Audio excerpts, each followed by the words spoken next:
G'day, welcome to Oly35mm, user-based, quasi-empirical, cheap and cheerful videos on Olympus 35mm cameras. Now hang on Ollie, you say, where's the camera? Well, ta-da, the Olympus mju-II. Now, I've got to point right out at front from there, that's not my magic trick, that belongs to a gentleman by the name of Soren Rosenberg. And I'd fully recommend you going to his website, sorenrosenberg.com, and having a look at his review on the Olympus mju-II. And while we're at talking about good reviews, why don't you try PD Exposures as well on YouTube? That's Papa Delta Exposures. And he's got another good review on the mju-II as well. Both reviewers like it very much. Please excuse my frog in the throat. And there I have a little bit of a cough at the moment. I'll try not to cough too much on you during this review. Okay, so what have we got here? An Olympus mju-II.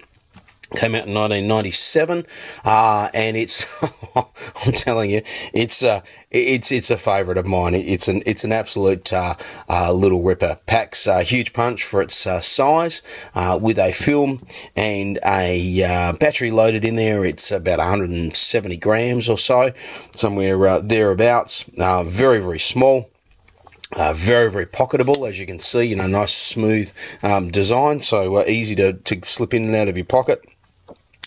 Very nice with the slide over lens cover, so you don't need to carry a case with you. There's a spot there for a little wrist strap or other type of strap if you particularly want.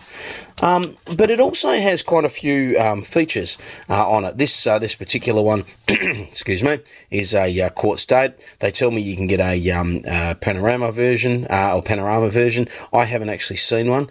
They also tell me one that they've got a model that will allow you to override the DX coding, presumably by some sort of dial or switch or something.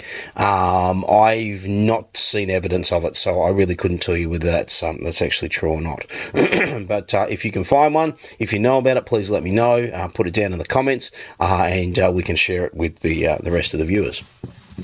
Okay, so built-in flash, lovely little 35mm f2.8 lens, nice and sharp, 4 elements in 4 groups. It focuses down to 35 centimeters, which is absolutely incredible.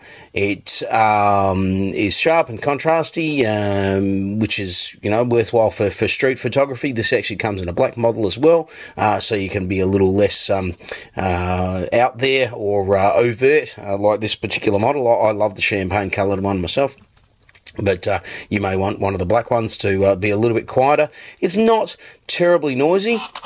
I'll start again because I talked over the top of that.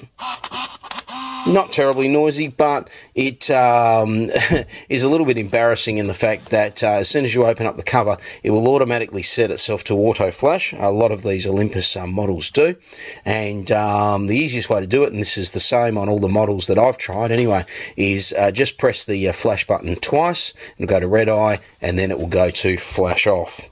So hopefully you can see that on the video.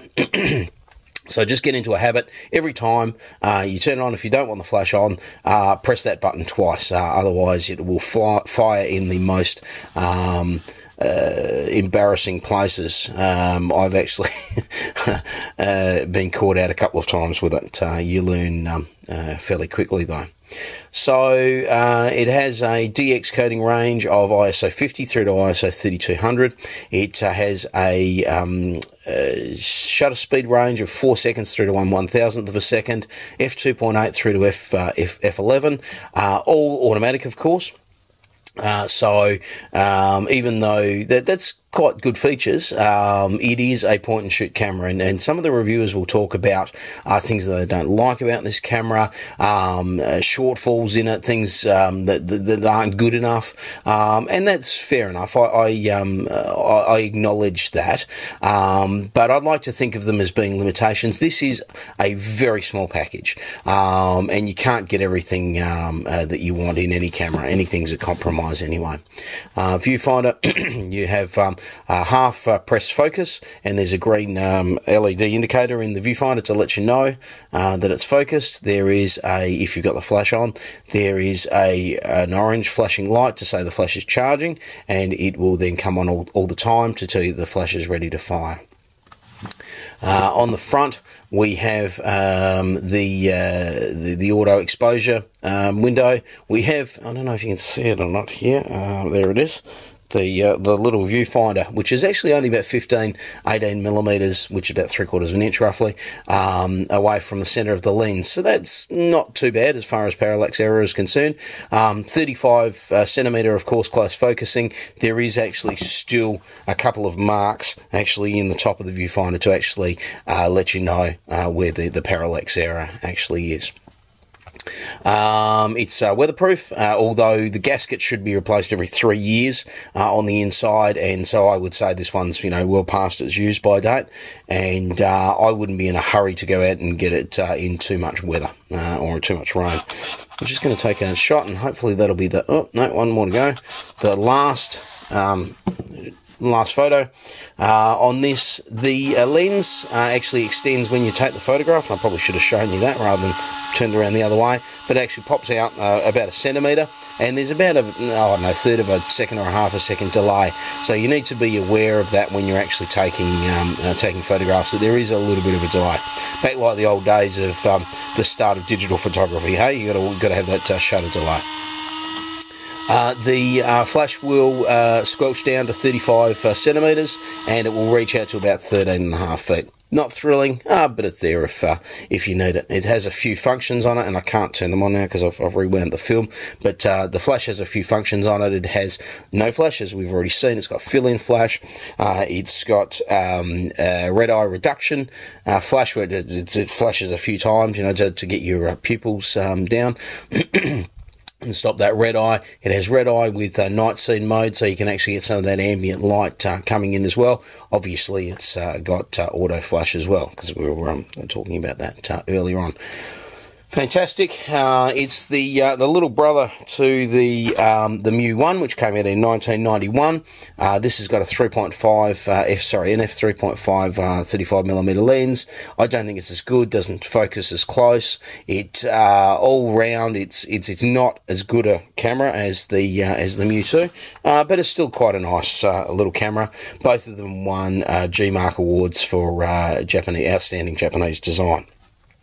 So you know, they're both very nice little cameras to use, but I think this is the pick of them. 3.8 million owners can't be wrong. They made about 3.8 million units of them, of the total of 20 million plus mju cameras actually out there. Quite amazing.